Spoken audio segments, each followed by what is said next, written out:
Hello friends and welcome to my channel Rants Travel and Adventure.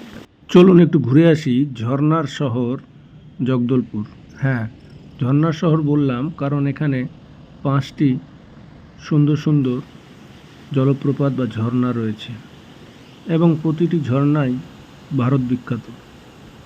এই যাত্রাটি আপনারা শুরু করতে পারেন হাওড়া থেকে সম্বলেশ্বরী এক্সপ্রেস ধরে, অথবা কোরাপুট থেকে সকালে ইন্টারসিটি এক্সপ্রেস ধরেও আপনি জগদলপুরে পৌঁছাতে পারেন। আমাদের যাত্রা কোরাপুট থেকে শুরু হলো।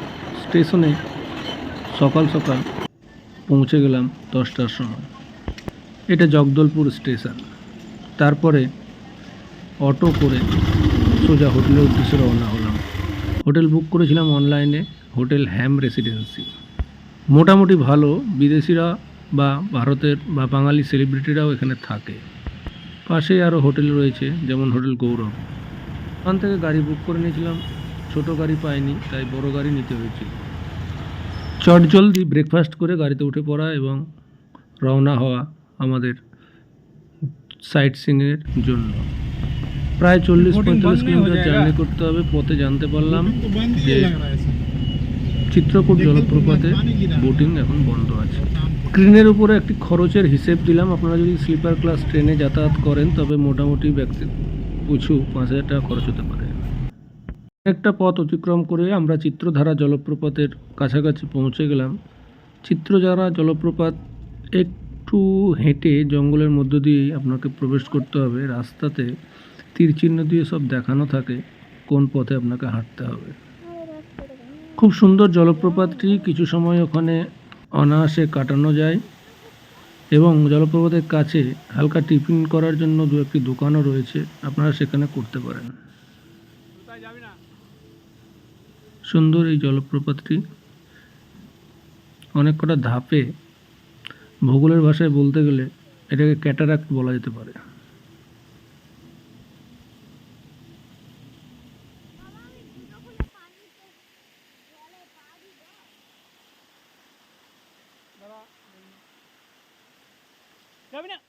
এই ফাঁকে একটু বলে নিই, জগদলপুরে প্রচুর হোটেল রয়েছে। 1500 থেকে 5000-6000 পর্যন্ত বাজেটের মধ্যে খুব সুন্দর সুন্দর হোটেল রয়েছে। আপনারা নিজেদের ইচ্ছে মতো বুকিং করে নিতে পারেন অনলাইনে মেক মাই ট্রিপ থেকে। ছবি তুলে কিছু সময় কাটিয়ে আবার রওনা দিলাম। চলার পথে আপনারা গুগল ম্যাপ দেখে নিতে ভুলবেন না এই জগদলপুর শহরে কোথায় কোথায় আপনারা ভ্রমণ করছেন, সেই সম্পর্কে আগাম তথ্য থাকা খুব প্রয়োজন। এবারে জলপ্রপাতটি মেন্দ্রি ঘুমার। এই জলপ্রপাতটিও অতীব সুন্দর, তবে সবচেয়ে বেশি যেটা ভালো লাগলো এখানকার আকাশটা দেখুন। মনে হচ্ছে মেঘগুলোকে কেউ উপর থেকে ঝুলিয়ে রেখেছে। এখানে একটি ছোট্ট দোকানও রয়েছে, খাবারের ব্যবস্থা তারা করে দেয়, তবে সেখানে না খাওয়াই ভালো। জলপ্রপাতটি অনুভব করুন। ব্যাকগ্রাউন্ড শব্দ আমি কিছুক্ষণের জন্য বন্ধ রাখছি।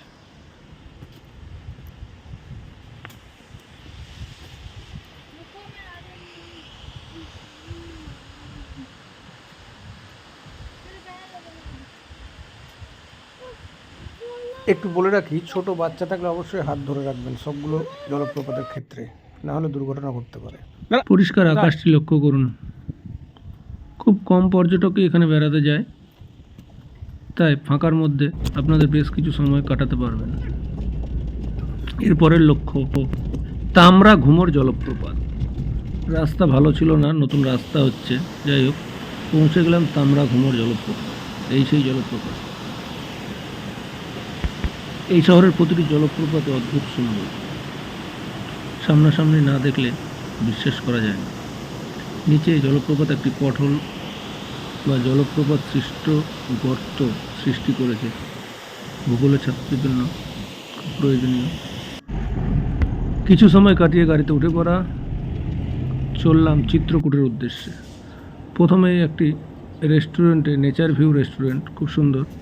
এখানে খাওয়া দাওয়া সেরে নিলাম কারণ অনেকটা সময় পার হয়ে গেছে এবং চিকেন বিরিয়ানি অর্ডার করেছিলাম কিন্তু পাওয়া গেল না, তাই রোস্টেড চিকেন বিরিয়ানি খেলাম, খেতে খুব বাজে, কিন্তু কিছু করার নেই। এরপরে ভারতের নায়াগ্রা জলপ্রপাত, প্রথম দৃশ্য। নেচার ভিউ রেস্টুরেন্টের অরুণ আইসক্রিম খেতে ভুলবেন না, ওটা নাকি ওখানকার বিখ্যাত। তাই রুদ্বি খাচ্ছে এবং জলপ্রপাতের দিকে কোনো ধ্যান নেই তার। ইন্দ্রাবতী নদীর উপর সৃষ্ট এই জলপ্রপাতটি ভারতের সুদৃশ্যতম জলপ্রপাতগুলির মধ্যে অন্যতম এবং খুব বিখ্যাত। ছোটবেলা থেকেই ভূগোলে প্রায় এই জলপ্রপাতের নামের সাথে আমরা পরিচিত। ওখানে পৌঁছালে আপনাকে কিছু সময় কাটাতেই হবে, অন্তত 1 থেকে 1.5 ঘন্টা, নাহলে পুরোটা অনুভব করতে পারবেন না। এই স্মৃতি চিরদিন স্মৃতিপটে থেকে যাবে। বোটিংয়ের ব্যবস্থা আছে, তবে বর্ষার সময় জল বেশি থাকায় বোটিং বন্ধ ছিল। মোটামুটি শীতকালে বোটিং চালু হয়, আমরা যেদিন পৌঁছেছিলাম সেদিন বোটিং বন্ধ ছিল, তাই ইচ্ছা থাকলেও বোটিং করে ওঠা হয়নি। कहना चाहूं भी तो तुमसे क्या कहूं, तुमको पाया है तो जैसे खोया हूं, कहना चाहूं भी तो तुमसे। পাশেই ছত্তিশগড় ট্যুরিজমের একটি রিসর্ট রয়েছে, এখান থেকে অনেকেই এখানে থেকে এই জলপ্রপাতের সৌন্দর্য উপভোগ করেন। ওখান থেকে হোটেলে ফিরে ঘুমিয়ে পড়া, আবার সকালে ব্রেকফাস্ট করেই বেরিয়ে পড়া দ্বিতীয় দিনের উদ্দেশ্য নিয়ে। আজকে যাব আমরা তিরথগড় জলপ্রপাত। তার আগে পৌঁছালাম দালপাত সাগর নামে এই লেকে। লেকটি খুব সুন্দর, কিন্তু পরিচর্যার অভাবে বন্ধ রয়েছে। আগে বোটিংয়ের ব্যবস্থাও ছিল।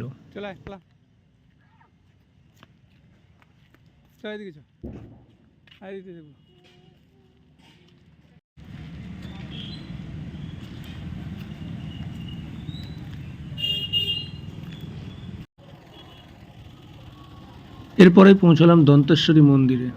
দন্তেশ্বরী মন্দির এটা ছোট, তবে এখান থেকে প্রায় 70-80 কিলোমিটার দূরে একটি বড় দন্তেশ্বরী মন্দিরও রয়েছে। সেখানে আমাদের যাওয়া হয়নি সময়ের অভাবে। মন্দিরের পাশেই রয়েছে বাস্তার প্যালেস। এই বাস্তার প্যালেসটি অনেক ঐতিহাসিক সাক্ষ্য বহন করে। বাস্তারের মহারাজা এই বাস্তার রাজপ্রাসাদটি নির্মাণ করে, তবে ঠিক কোন রাজা এই প্রাসাদ নির্মাণ করেন তার কোনো ঐতিহাসিক সাক্ষ্য পাওয়া যায় না। বাস্তার রাজ্যটি 1948 সালে ভারতের সাথে কিন্তু যুক্ত হয়। সেখানকার রাজা ভারতীয় ইউনিয়নের সাথে চুক্তি করেন।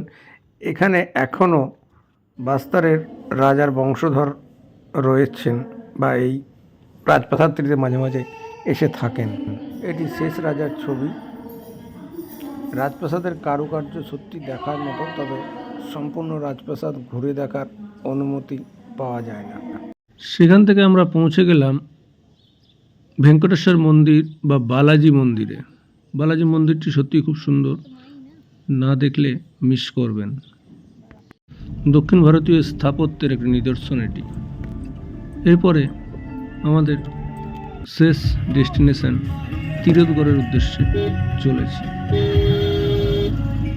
প্রায় 40-45 কিলোমিটার পথ অতিক্রম করার পর আমরা সেখানে পৌঁছাবো।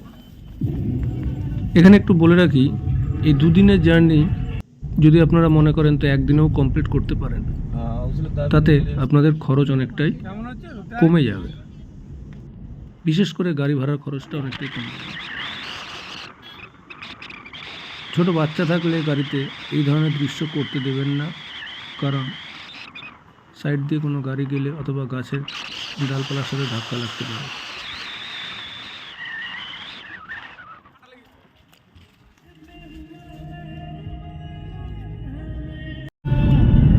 তিরথগড় জলপ্রপাতের প্রবেশের মুখেই আপনারা বুঝতে পেরে যাবেন যে আপনি প্রবেশ করছেন, কারণ এই জলপ্রপাতের প্রথম অংশটি দেখতে পাবেন। জলপ্রপাতে এন্ট্রি গেটের কাছেই প্রচুর দোকানপাট রয়েছে, যেখানে খাবার দাবারের ব্যবস্থা রয়েছে। এখানে আপনাদের খাওয়া দাওয়াটা করে নিতে হবে। রান্না খুব টেস্টি হয়, কারণ তারা এখানকার লোকাল স্টাইলে রান্না করে। তীরথগড় জলপ্রপাত পৌঁছাতে গেলে বাঁদরের উপদ্রব আপনারা দেখতে পাবেন, খুব সাবধানে থাকবেন। অনেক কটা সিঁড়ি নেমে তবে তীরথগড় জলপ্রপাতের মেন ভিউ আপনারা পেতে পাবেন। এই সেই তীরথগড় জলপ্রপাত, ভাষায় প্রকাশ করা সম্ভব না।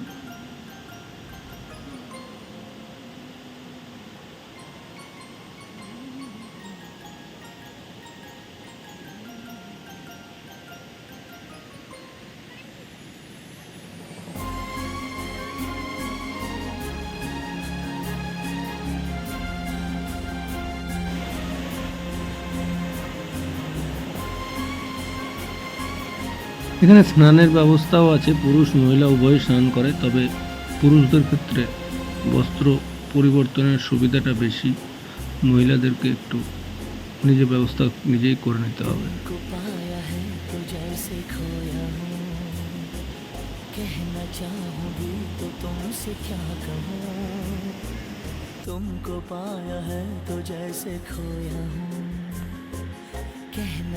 এবার ফেরার পালা। ফেরার পথে একটু কষ্ট হয়, মাঝপথে একটি রেস্ট নেওয়ার জোনও রয়েছে, যেখানে কিছুটা বিশ্রাম নিয়ে আবার উপরে উঠতে পারেন। অত্যাধিক ক্লান্ত হয়ে পড়ায় ওখানে ডাব খেতেই হলো। তারপরে হোটেলে খাবার ব্যবস্থা করা। প্রথমে বলেছিলাম এখানকার হোটেলের খাবার খুব সুন্দর, টেস্টি হয়, দেশি স্টাইলে তৈরি করে। খাওয়া দাওয়া করে হোটেলে ফেরা এবং রাত্রে একটু শহরটা ঘুরে নেওয়া, কারণ সকালে আবার সম্বলেশ্বরী এক্সপ্রেস ধরে ফিরে যেতে হবে। ভিডিওটি পুরো দেখার জন্য ধন্যবাদ। ইনফরমেটিভ মনে হলে অবশ্যই লাইক করুন, শেয়ার করুন এবং সাবস্ক্রাইব করুন। ধন্যবাদ।